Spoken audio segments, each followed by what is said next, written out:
I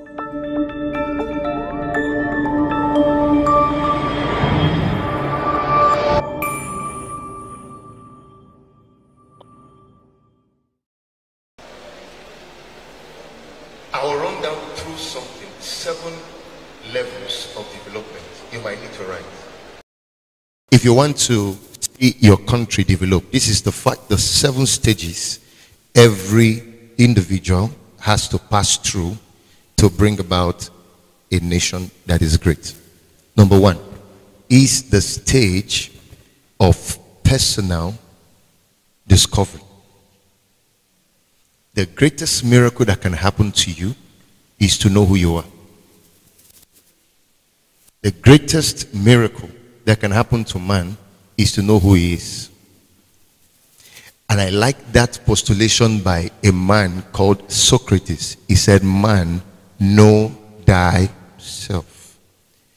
Who you are is beyond your gender. Who you are is beyond male or female. Who you are is beyond your geographical location. Who you are is beyond where you are born, where you come from. All that has nothing to do with who you really are. Who you are is the identity that God created you with. You see, every car has what you call chassis number. So when you are driving and police stops you, sometimes they are checking, that's what they are looking for. And chassis numbers are unique to every car. There are no 2 cars that have the same chassis number. That is how it is with everyone God created. There's a chassis number God put inside of you the day you were created. And that chassis number is what is who you really are. Your own identity could be different from my own identity. What God created Bishop or Doc to be is different from what he created Dr. Mbam to be. We all have different identities, we have different callings, we have different purposes, we have different potentials and talents. We are all equipped differently. But the biggest tragedy of your life will be the loss of that identity. Any day you lose the concept of who you are, is the day your life will start discounting. The true meaning of life is in finding and knowing why you are born.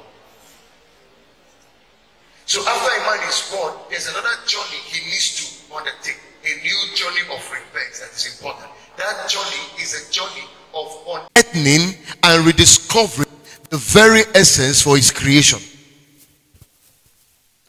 You can't have a nation that is great until every citizen of that country undertakes that journey of self-discovery. Self-discovery is what puts an end to all the crises of humanity. The reason why a lot of people act the way they act is simple. They don't know who they are. The greatest form of abuse is self-abuse. I hear people talk about drug abuse. You can't abuse drug if you've not abused yourself first. I hear people talking about all kinds of abuse. There's no abuse that will be in existence until there's one abuse called self-abuse. And self-abuse is the product of ignorance of who you are. If you don't know who you are, you treat yourself anyhow. If you don't know who you are, you talk anyhow. If you don't know who you are, you move with the wrong people. If you don't know who you are, you do whatever the person is doing. What makes an eagle soar differently and fly differently than a chicken is simple in the knowledge of who the eagle is. Eagles have wings like chickens also have wings. But you see, one flies altitudes that the other one cannot fly. The difference is the knowledge of who he is. When you go to the, what do you call it? The animal kingdom. Let me use that word. Discover that the animal kingdom has clusters of different animals. You have lions, you have chimpanzee, you have gorillas, you have monkeys, and all kinds of things. You have giraffes, you have zebras. Amongst all these creation or these creatures, the one that we call the king of the jungle is the lion. Why is the lion the king of the jungle? He's not the king of the jungle because he's the biggest. As a matter of fact, the elephant is bigger than the lion. The giraffe is taller than the lion. If you look at the lion, he even looks small than all these other big creatures like hippopotamus and all that. But what makes the lion the man who is in charge is identity. And this is the foundation for leadership. If you put power in the hands of a man who is timid, you will destroy a nation. If you put power in the hands of a man who does not know who he is, he will abuse himself, abuse the office, and abuse people. Why? Because the purpose of power is to use it to serve people, to serve the interests of humanity. Power is not for decoration. Power is not for aggrandizement of self. The purpose of power is to enrich other people. But it's risky now putting power in the hands of wrong people. And what makes a man a wrong person first is not that he does anything wrong. What makes a man a wrong person is his value system. And value systems have their foundation rooted in your identity. Until you know who you are, you cannot end up a leader. It looks like the anointing to talk has come on me. 5 minutes have gone. Number 2 stage, I'll just run through, is personal transformation. Personal discovery deals with knowing who you are. But personal transformation now is where you begin to work on what you call value system and character and attitude, like Barrister Abah was talking about, in order to match who you are. In order to match your identity. This is where you adopt healthy values and principles that govern your life. I've seen a lot of people who talk about great things they want to be that, they want to be this. But when you check their principles, their value system is opposite to who they claim they are. I traveled one time abroad and somebody was telling me how he visited that nation for the first time and then forgot his phones and forgot some other valuables in the cab he entered. And he got to his hotel and he thought that was it. He's gone. It's gone. And then a week or so, he started hearing over the radio announcements with his name on it, asking for him to come to a particular place and pick his items. And he was shocked. And he got back there to get the items, only to find out that the cabman who took him found the items inside and took it to the police station, reported it there, and then they started calling the man, announcing everywhere so he could come and get it. So you see, such nations don't necessarily practice religion like Nigeria practice. Nigeria is the capital of religion in the world. Or you can go to church and before you leave service, your phone has disappeared. Your phone leaves the service before you. And then you wonder, what kind of religion are we building? We have churches everywhere in Nigeria and all over the places, yet you don't see the change in the lives of people. And yet you go to countries where people don't necessarily talk about God so much, things are working. You can leave your bag in an airport and go to the restroom to ease yourself. When you come back, your bag is waiting for you there. Nobody will talk. In 2016, I was in Lagos for a conference. So I was flying back to Abah. I got to the airport. I just dropped my iPad to do my check-ins and all that. Before I could turn back, the iPad had developed wings and flew. Disappeared. And then people were standing close to me. Security people were there. I asked, please, how did this thing take off? Nobody could account for it. You know what the problem is? We have not passed our citizens through personal transformation processes, which is why the church exists. This is also why schools exist. And this is also why families exist. That's why scripture says, train up a child in a way he should grow, so that when he's old, he does not depart. That training there now is personal transformation. So that if every individual in Nigeria has been trained, their character, trained in their attitude, what we're now going to give birth to is a nation that is rich with positive values. Anywhere you go to in this part of the world, people have healthy character, healthy values. You can trust people with your item and you're sure it's the way it is. You can do whatever you want to do with people and you are sure nobody is betraying or cheating anybody. Personal transformation is the second stage for national transformation. It starts with personal discovery, then it moves on to personal transformation. Third one is personal development. Now this is the one I can talk about for many years without stopping. Personal development, the issue of competence, the issue of knowledge, the issue of excellence is where personal development comes in now. Nigeria has the greatest population of black people in the world. I hope you know that. Greatest number of black people in the world are in Nigeria and Nigerians. So we are blessed with human resource. We are blessed with all kinds of resource. But now, how much of this resource are competent to drive the economy, are competent to drive the political space, are competent to drive whatever they do? And this is why when I talk to most leaders in government, I tell them, if you want to change Nigeria, go and change your curriculum.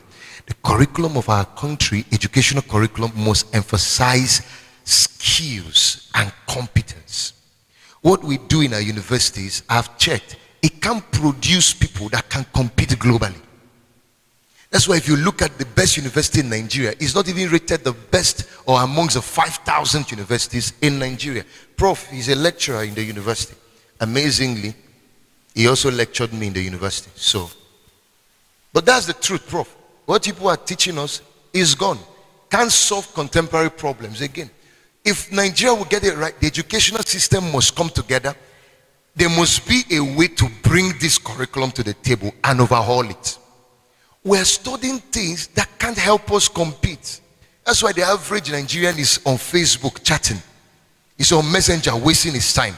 He's on Instagram wasting his time. He's on WhatsApp wasting his time. Yet there are people building it.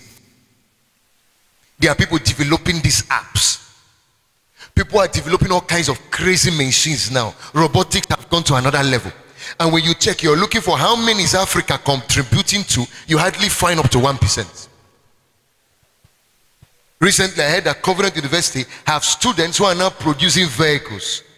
And these vehicles are powered by solar energy and electricity. It's fuelless, it's petrolless. And then we're still battling with even, why? Bishop Werebo said that he wants to develop a school that will compete with Harvard and put Harvard behind. The reason their students are doing that is because their curriculum is different from the kind of curriculum that your educational systems around here, especially your public schools, are practicing.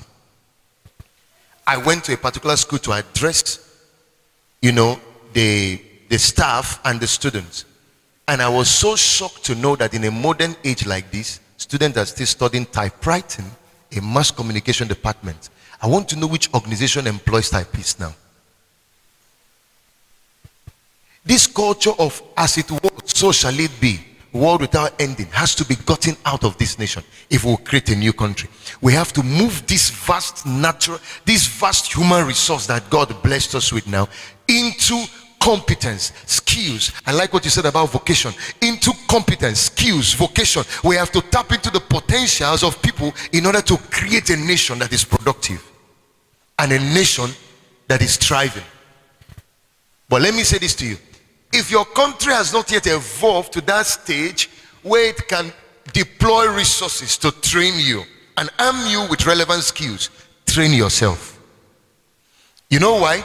Education is in twofold. First fold of education is formal education. That's the one you go to school to go and study. And that one will give you 20% of your overall training. The next kind of education is informal education. That is the one you get outside the four walls of the university. The real education is not in the classroom, it's in life room. So use your mobile phones, use everything available to you to develop yourself. Attend seminars, and that's why I'm grateful a lot of you are sitting down here and listening to this. That's how to develop yourself. There are things you're hearing here you will never hear in your classroom. There are things you're hearing here you will never hear in any university. It's in forums like this, it's in trainings like this, that you are armed with the tool sets, the skill set to compete globally. Fourth stage after building competence or after personal development is now to build yourself for personal effectiveness.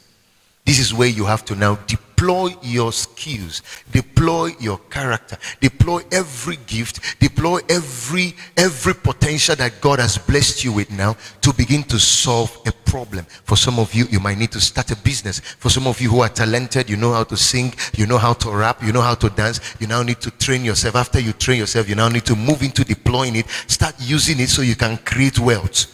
Personal effectiveness is when what you know how to do begins to pay you. Is somebody hearing what I'm saying?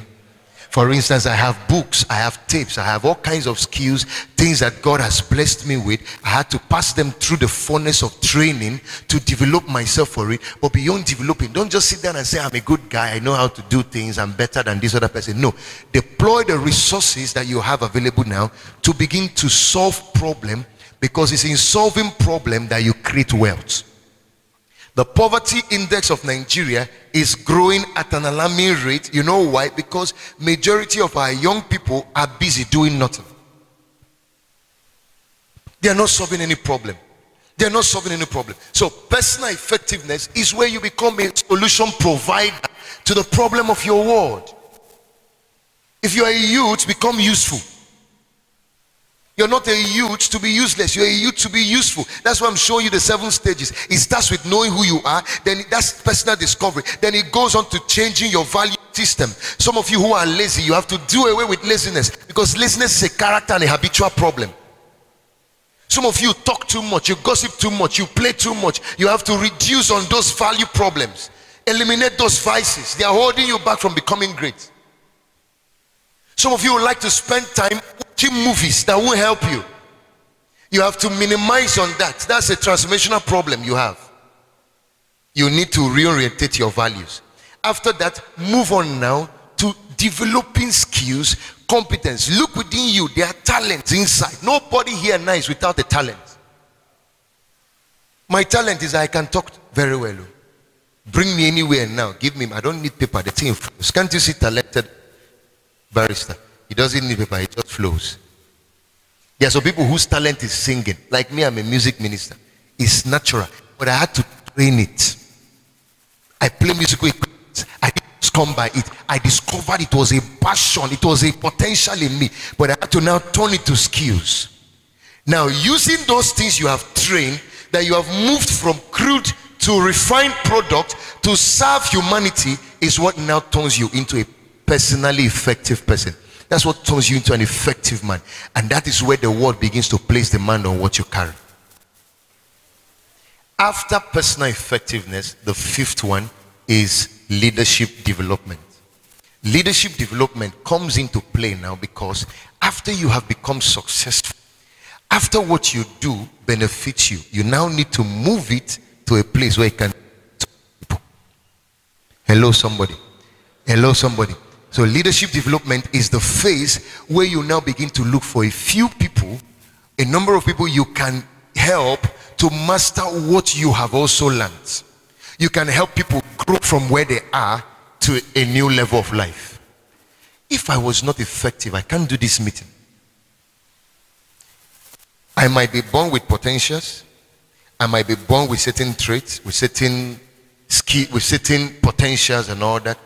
But if I embedded it, but if I don't refine those potentials, where I can become effective, and if I'm not effective, there's no way I can be providing leadership. What I'm doing here is providing leadership, and it took me years of study, of training, of development. So leadership development is not about getting any position where you are called a leader. Leadership is in twofold, primarily. There's positional leadership and there's dispositional leadership. Real leaders are leaders without positions. You know a true leader when he can lead people when he has no position. Because leadership is not about occupying an office. Leadership is about being able to influence people in the right direction. If you're with me, say I'm here, sir. Leadership is not about occupying a position. Leadership is the ability to influence people in the right direction. That's leadership. If you can get people to change their trajectory, change their course of life from negative to positive, then you're a great leader. You don't need to be a governor, a senator, or whatever. As a matter of fact, anybody who is offering himself to be a governor or a senator or anything should have proven leadership before offering himself to lead a nation. He should have tried to influence 1 or 2 persons. We need to see how many persons he has helped. You see what happened with David when he went to kill Goliath? He told Saul, he gave Saul his credential. He said, I was in the bush. A lion came to take one of my sheep. I caught him and killed him. A bear came to take, I caught him and killed him. Why? Because for you to lead a nation, you must have your bush experience. So even before some of you aspire to become governors tomorrow or presidents or senators, find a corner where you are using what you have trained yourself over time to help people grow. Sixth level for national transformation is the level of institutional development. I won't talk about that one because it's deep. I will show you diagrams if I have to do that one.